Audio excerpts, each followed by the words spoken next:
सूतोवाच श्रूयतां भूर्षिश्रेष्ठा येन तुष्टो महेश्वरः तदहं कथयाम्यद्य शैवं नाम सहस्रकम्। श्रीविष्णुर्वाच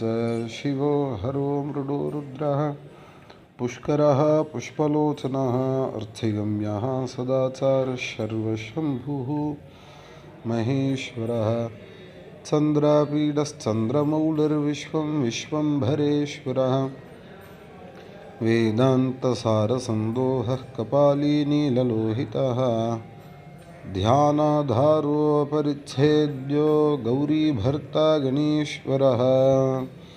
अष्टमूर्तिर्विश्वमूर्तिस्त्रिवर्गस्वर्गसाधनः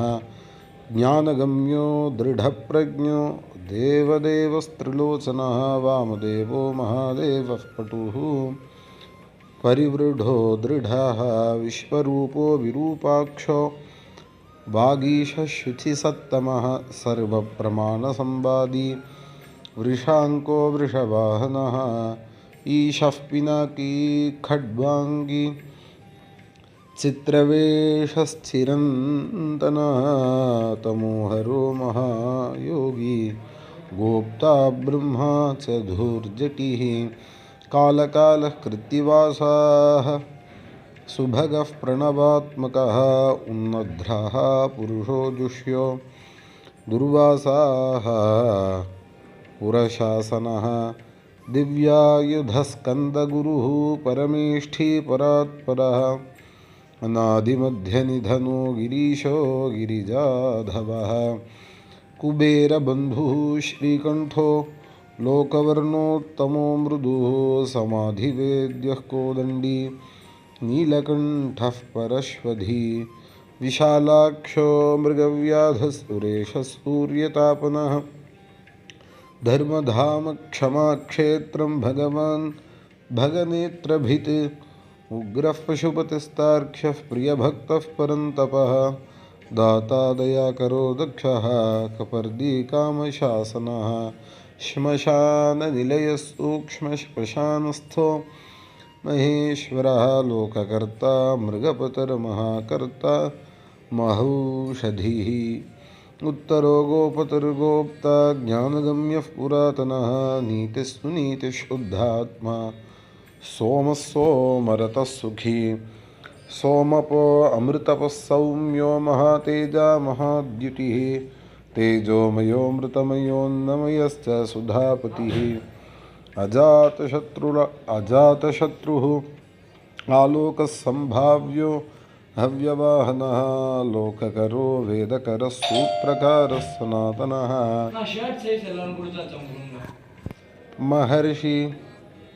महर्षि कपिलाचार्यः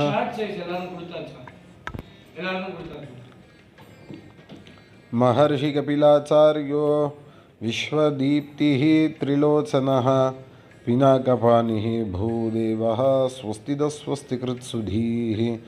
धातृधामकरः सर्वगः सर्वगोचरः ब्रह्मसृक् विश्वसृक्सर्गः कर्णिकारप्रियः कविः शाखो विशाखो गोशाखः शिवो भिषगनुत्तमः गङ्गाप्लवोदको भव्यः पुष्कलः स्थपति स्थिरः विजितात्मा विधेयात्मा भूतवाहन सारथिः सगनो गणकायश्च सुकीर्तिश्छिन्नसंशयः कामदेवः कामपालो भस्मोद्धूलितविग्रहः भस्मप्रियो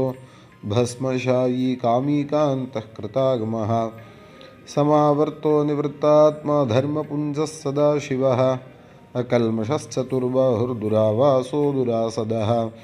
दुर्लभो दुर्गमो दुर्गः सर्वायुधविशारदः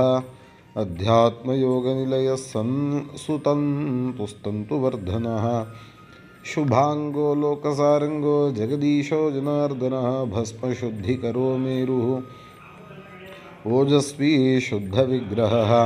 असाध्यः साधुसाध्यश्च भृत्यमर्कटरूपधृक् हिरण्यरेताः पौराणो रिपुजीवहरो बली महाह्रदो महागर्तः सिद्धवृन्दारवन्दितः व्याघ्रचर्माम्बरो व्याली महाभूतो महानिधिः अमृताशो मृतवपुः पाञ्चजन्यः प्रभञ्जनः पञ्चविंशतितत्त्वस्थः पारिजातः परावरः सुलभः सुव्रतशूरो ब्रह्मवेदनिधिर्निधिः वर्णाश्रमगुरुर्वर्णी शत्रुजित् शत्रुतापनः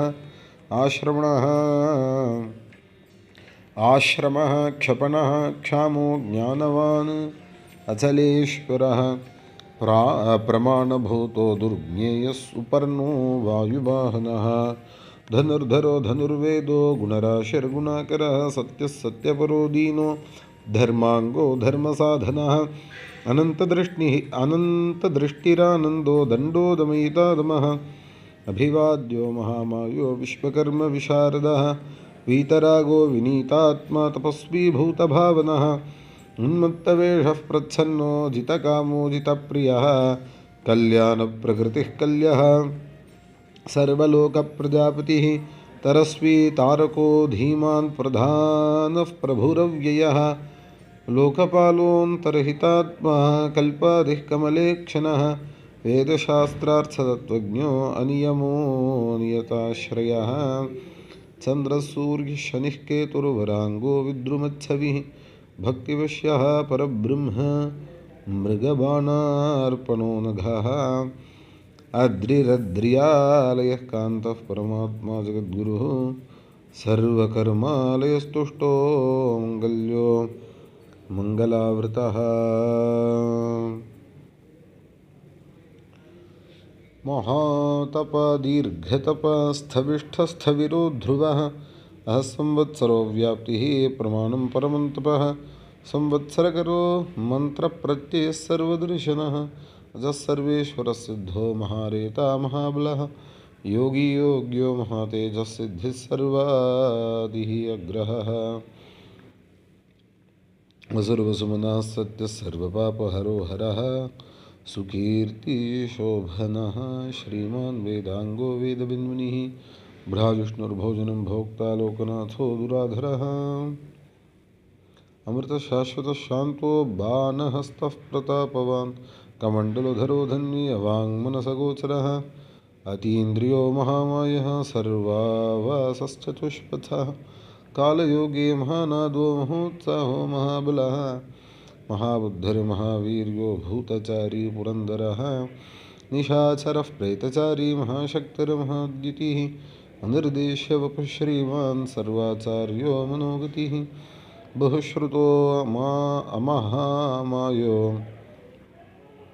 बहुश्रुतो महामायो नियतात्मा ध्रुवो ध्रुवः ओजस्तेजो द्युतिधरो जनकः सर्वशासनः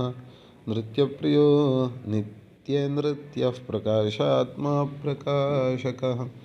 स्पष्टाक्षरो बुधो मंत्रः समानः सारसंप्लवः युगादिकृद्युगावर्तो गंभीरो वृषवाहनः इष्टो विशिष्टशिष्टेष्टः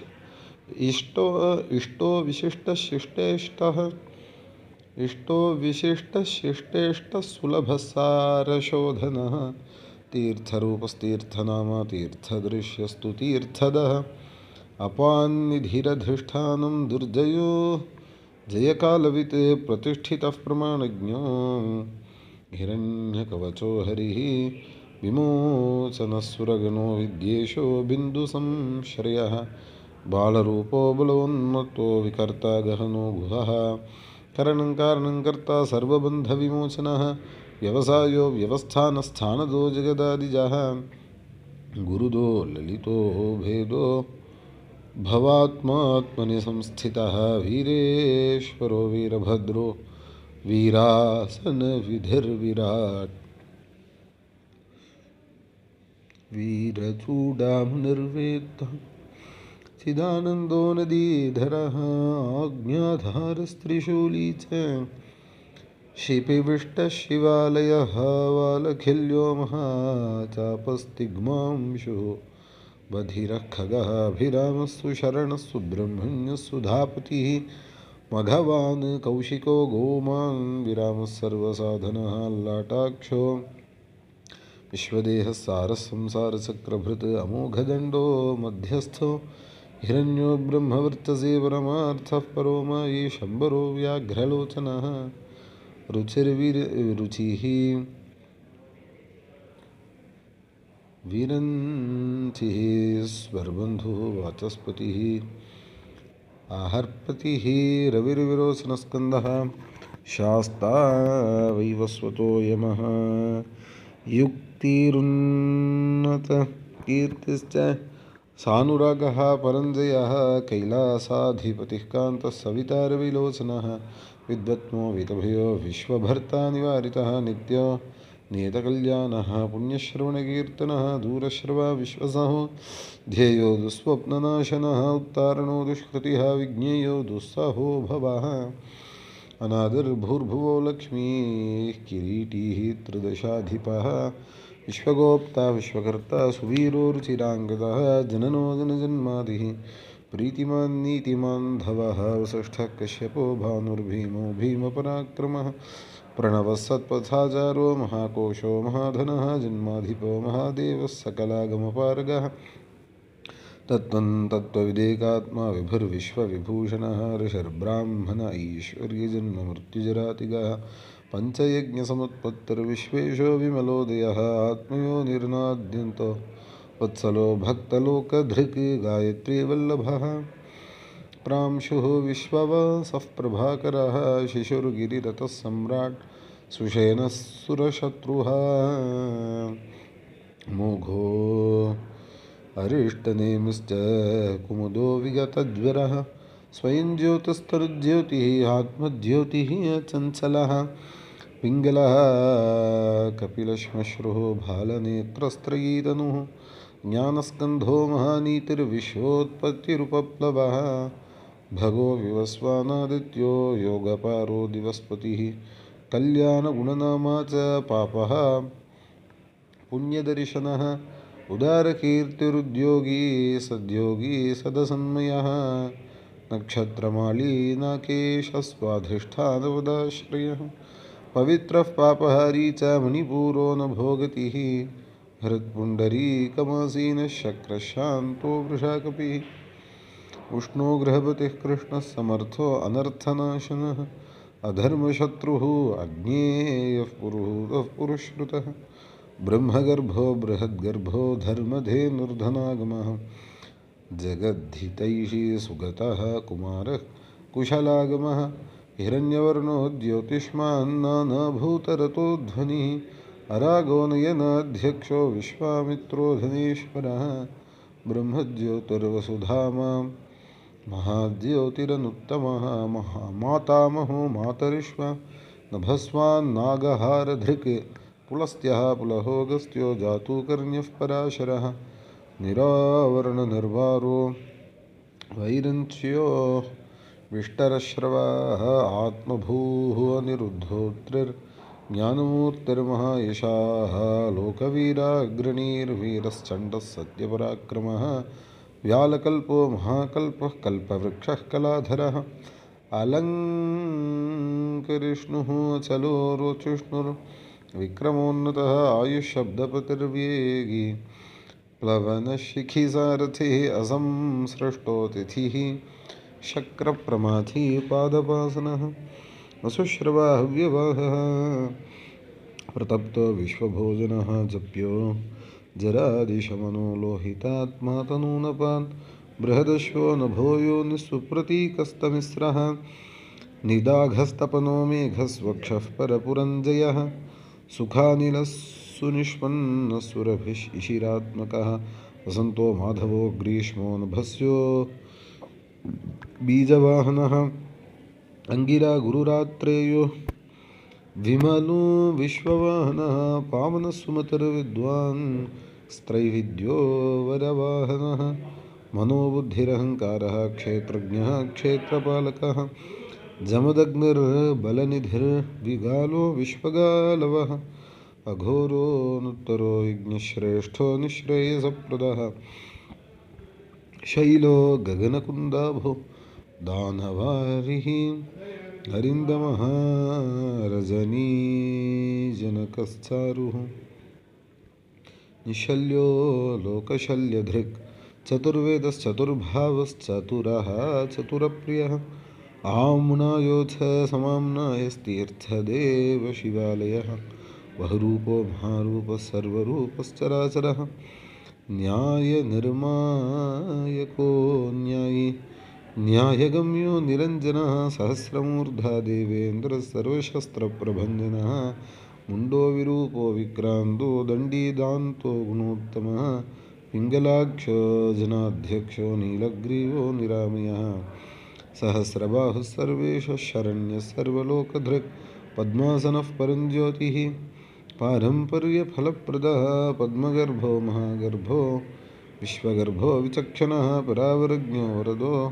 वरेण्यश्च महास्वनः देवासुरगुरुर्देवो देवासुरनमस्कृतः देवासुरमहामित्रो देवासुरमहेश्वरः देवासुरेश्वरो दिव्यो देवासुरमहाश्रयः देवदेवमयो चिन्त्यो देवदेवात्मसम्भवः सद्यो निरसुरव्याघ्रो देवसिंहो दिवाकरः विबुधाग्रचरश्रेष्ठः सर्वदेवोत्तमोत्तमः शिवज्ञानरतः श्रीमान् शिखिश्रीपर्वतप्रियः वज्रहस्तसिद्धखड्गो नरसिंहनिपातनः ब्रह्मचारी लोकचारी धर्मचारी धनाधिपः नन्दीश्वरोऽनन्तो नग्नव्रतधरशुचिः लिङ्गाध्यक्षसुराध्यक्षो योगाध्यक्षो युगावहः स्वधर्मा स्वर्गतः स्वर्गस्वरः स्वरमयस्मनः बाणाध्यक्षो बीजकर्ता धर्मकृद्धर्मसम्भवः दम्भो लोभोऽर्थविच्छम्भुः सर्वभूतमहेश्वरः श्मशाननिलयस्त्रेक्षः सेतुरप्रतिमाकृतिः लोकोत्तरस्फुटालोकस्त्र्यम्बको नागभूषणः अन्धकारिः मखद्वेषी विष्णुकन्धरपातनः हीनदोषो अक्षयगुणो दक्षारिः पूषदन्तभित्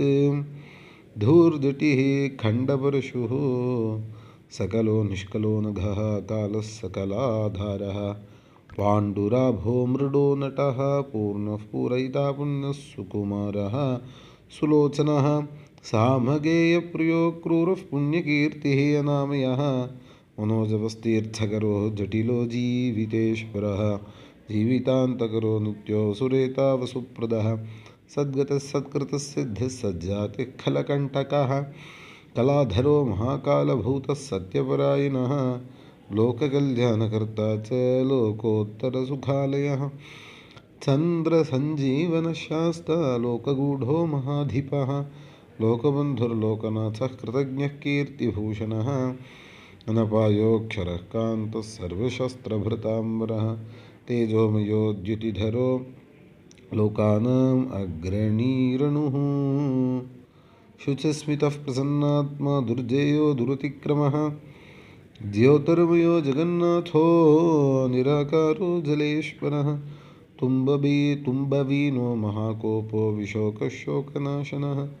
त्रिलोकपस्त्रिलोकेशः सर्वशुद्धिरधोक्षजः अव्यक्तलक्षणो देवो व्यक्ताव्यक्तो विशाम्पतिः परशीलो वरगुणः सारो मानधनोमयः ब्रह्मा विष्णुः प्रजापालो हंसोऽहं सगतिर्वयः वेधा विधाता धाता च स्रष्टा हर्ता चतुर्मुखः कैलासशिखरावासी सर्वावासी सदा गतिः हिरण्यगर्भो द्रुहिणो भूतपालोऽथ भूपतिः सद्योगी योगविद्योगी वरदो ब्राह्मणप्रियः देवप्रियो देवनाथो देवज्ञो देवचिन्तकः विषमाक्षो विशालाक्षो वृषदो वृषवर्धनः निर्ममो निरहङ्कारो निर्मोहो निरुपद्रवः दर्पः दर्पदो दृप्तः सर्वर्तुपरिवर्तकः सहस्रजित् सहस्रार्च स्निग्धप्रकृतिदक्षिणः भूतभव्यभवन्नाथः प्रभवो भूतिनाशनः अर्थोऽनर्थो महाकोशः परकार्यैकपण्डितः निष्कण्टकः कृतानन्दो निर्व्याजो व्याजवर्धनः सत्त्ववान् सात्विकः सत्यकीर्तिस्नेहकृतागमः अकम्पितो गुणग्राही नैकात्मानिककर्मकृत् सुप्रीतः सुमुखः सूक्ष्मः सुकरो दक्षिणानिलः नन्दस्कन्धधरो धुर्यः प्रकटः प्रीतिवर्धनः अपराजितः सर्वसत्त्वो गोविन्दः सत्त्ववाहनः अधृतस्सिद्धः पूतमूर्तिर्यशोधनः वाराहशृङ्गधृत्शृङ्गी बलवानेकनायकः श्रुतिप्रकाशश्रुतिमानेकबन्धुरनेककृत् श्रीवत्सल शिवारम्भः शान्तभद्रः यशः भूषयो भूषणो भूतिर्भूतकृत् भूतभावनः कंपो भक्तिकायस्तो कालः नीललोहितः सत्यव्रतमहात्यागी नित्यशान्तिपरायणः परार्थवृत्तिः वरदो विरक्तस्तु विशारदः शुभदः शुभकर्ता च शुभनामा शुभस्वयम् अनर्थितो अगुणसाक्षी ह्यकर्ता कनकप्रभः स्वभावभद्रो मध्यस्थः शत्रुघ्नो विघ्ननाशनः शिखण्डी कवची शूली जटी मुण्डी च कुण्डली अमृत्युः सर्वदृक्सिंहस्तेजोराशिर्महामुनिः असङ्ख्येयो प्रमेयात्मा वीर्यवान् वीरकोपिदः वैद्यश्चैव वियोगात्मा परावरमनीश्वरः अनुत्तमो दुराधर्षो मधुरप्रियदर्शनः सुरेशः शरणं सर्वः शब्दब्रह्मसताङ्गतिः कालपक्षः कालकालः कङ्कनीकृतवासुकिः महेश्वासो महीभर्ता निष्कलङ्को विशृङ्खलः द्युमनस्तरणिर्धन्यः सिद्धिदः सिद्धिसाधनः विश्वतः संवृतस्तुत्यो व्यूढोरस्को महाभुजः सर्वयो निर्निरातङ्को नरनारायणप्रियः निर्लेपो निष्प्रपञ्चात्मा निर्व्यङ्गो व्यङ्गनाशनः स्तव्यस्तवप्रियस्तोता स्तोता व्यासमूर्तिः निरङ्कुशः निरवद्यमयोपायो विद्याराशिरसप्रियः प्रशान्तबुद्धिरक्षुण्णः सङ्ग्रही नित्यसुन्दरः वैयाघ्रधुर्यो धात्रीशः शाकल्यशर्वरीपतिः परमार्थगुरुर्दत्तः सूरिराश्रितवत्सलः सोमो रसज्ञो रसदः सर्वसत्त्वावलम्बनः एवं नाम्नां सहस्रेण तुष्टाभिः हरं हरिः प्रार्थयामास शम्भुं वै पूजयामास पङ्कजैः ततस्य कौतुकी शम्भुः चकारचरितं द्विजाः महद्भुतं सुखकरं तदेव शृणुतादरात् हर हर नमः पार्वतीपतये हर हर महादेव।